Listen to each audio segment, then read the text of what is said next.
And we're back on Liberty Nation Radio, heard coast to coast on the Radio America Network. I remain your host, Michelle White. And we return to our guest, Liberty Nation National Security Correspondent, Dave Patterson. With all these things that we're talking about, his excess tour, the shipbuilding that President Trump is reviving, his eyes on Greenland, and whatever's going on behind the scenes there, some of these tariffs, overall, the message is that he's building up America's defense.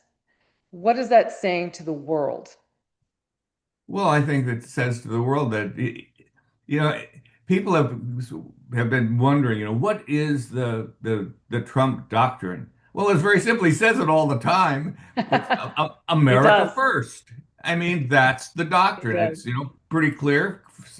And what it means is to the rest of the world is that just as he said in both the national security strategy and the national defense strategy, that we are going to focus our effort, and that means our industry, our weapons, our equipment, our services, we are going to focus on the United States first.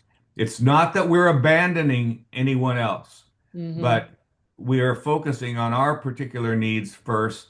And he has emphasized the fact that the Western Hemisphere is going to be key to the defense, and it's just not a complicated a complicated It's not. strategy. America first. That's the way it's going to be, and we're going to continue to. He's going to continue to do that. And I think that even in the his speeches, he does not discount the fact that, yes, we have to have global alliances. They're very important.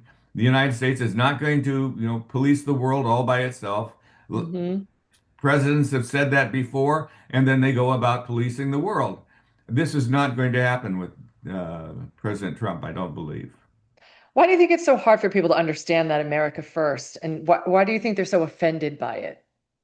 Oh, I think that it's more has more to do with the fact that Trump says it than anything else. The the Trump derangement syndrome is a thing. You It can't is. deny it. Yep.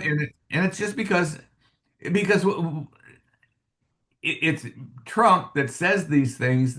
They tend to immediately, they're aghast. How terrible. How could anyone have this insular point of view? Well, it's obviously not an insular point of view. I mean, he went to Davos. He Right. explained himself pretty well. And he's been very transactional in all over the world and in solving some of the conflicts that have been taking place for years and suddenly are solved. Right. I don't know if you saw, he posted a video, a montage of some of the things that he said in 1987, and he posted it on Truth Social. And it's so it sums up everything that you just said about his America First and just his business mind on how we were being ripped off and how angry he was that America was being ripped off. And you could see his passion in it. And I posted it on Facebook, and it just set off a firestorm. People were so angry, and just I said, what is wrong with it? Why can he say this and it's wrong in your eyes? I mean, they just go off on these tangents. That TDS that you're talking about is really, it's a scary thing. You can't reason with them. And then I lost a friend of mine that I've had for 15 years, wrote on my Facebook page, I can't be friends with you anymore. Oh my gosh. Yeah. What? Well, there were a few of those. I had an older friend. I had a friend, a sorority sister from college, who unfriended me because I supported Trump in the last election. But yeah, it is a real thing. It's crazy. But when you take these videos from the 1980s and well into the 90s, he was a well sought out commentator on politics and economics back in the day before he ever came down that escalator and announced he was running for president. And people had him on their shows, news, the same people that criticize him and hate him today. And everything he said, he's stood on and was true to. So I don't understand why America first is a bad thing. And it's not just the rest of the world that doesn't like it, but some Americans are not like it. Some people in Congress aren't liking the America first. So how much pushback is he going to get in this Congress to Oh, accomplish what? I think that he's going to get obviously a perfect score on pushback from the Democrats. But I think that, I think that there are enough Republicans, left that uh, that most of the stuff he wants to do in this year, which is a critical year, I Hmm. think they're going to be able to pass that. I just, you're exactly right. The things that are there's some things that are just true. Hmm. And back in the 80s, it was just as true then and as it is today. One of the things that I think that people were concerned about in the 1980s was globalism. Right. That we were losing our identity to a global behemoth that to which we were paying alms. And the same, but Trump says, no, we're not going to do that. We Right. are, our sovereignty is sacred, and consequently, the America first. And again, you ask this question, why not? Why Why not? wouldn't you, you know, put your country and its Right. requirements and its needs above First. others? Right. Right. But they were afraid of globalism back then, and now they're waving the flag of globalism. It doesn't make any sense. But again, like you said, I think it's the TDS that because it used to be that the Democrats and the Republicans were on the same page. The only thing that they differed on was social programs. I mean, the welfare programs. They believe the government should pay for everything, and the Republicans believe in an element of personal responsibility. But other than that, they were both anti-communism. They were pro-family. They were pro-American, patriotic, and there really wasn't much distinction between the two other than how they spend money. And now they're worlds apart.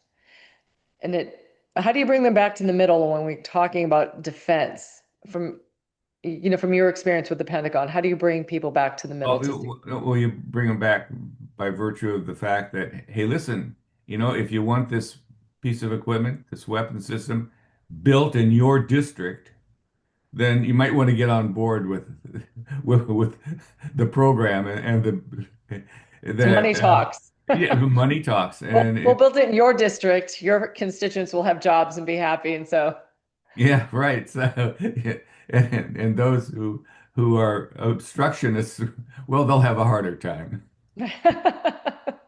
so are you happy with Pete Hegseth's tour? Absolutely. I I think mean, it's are you surprised with some of the things that he's doing, or has he kind of met all of your expectations? I think I would say that he's met my expectations as to what needs to be done. The idea of having a threat-based strategy is important. After and I use this term advisedly, after the end of the Cold War, we decided that, oh my gosh, we don't need all these weapon systems anymore. It's the end of the Cold War, and let's start to put that peace dividend to work. And what they forgot was that the peace dividend was peace, and in order to continue that, you had to have a very robust military. And they started with the program of, capability-based strategies and capability-based acquisition programs. But they couldn't define what that capability was supposed to do. Right. I mean, you had the two major conflicts and one or two minor conflicts that you were supposed to be able to do, but without a specific and well-defined threat. That kind of thinking is sort of, meaningless, really. So now we're back to, I think, what I would refer to as a threat-based programs and programmatics, and I think that that's where we should have been all along. Have we had a Department of Defense like this before? Have we had a Secretary of Defense who was so, you know, warfighter minded and using some of the strong arm tactics that Pete Hegseth is using? Yeah, I think that Teddy Roosevelt had a pretty decent administration, and and and there's a lot of similarities when you Mm. start to look at what Theodore Roosevelt and his administration did and how they felt about the world and Donald Trump and how he feels about the world and by extension what Secretary Hegseth is doing. Dave Patterson, always enjoy talking with you. It's a wealth of information. I really appreciate your time today. Hey, thank you. Good, fun being with you. And that's all we have time for on this week's edition of Liberty Nation Radio, heard coast to coast on the Radio American Network. I've been your host, Michelle White. I'd like to thank our guests today, Andrew Moran and Dave Patterson. And I'd like to thank you, our audience, who takes the time every week to tune in and join us on the Radio America Network.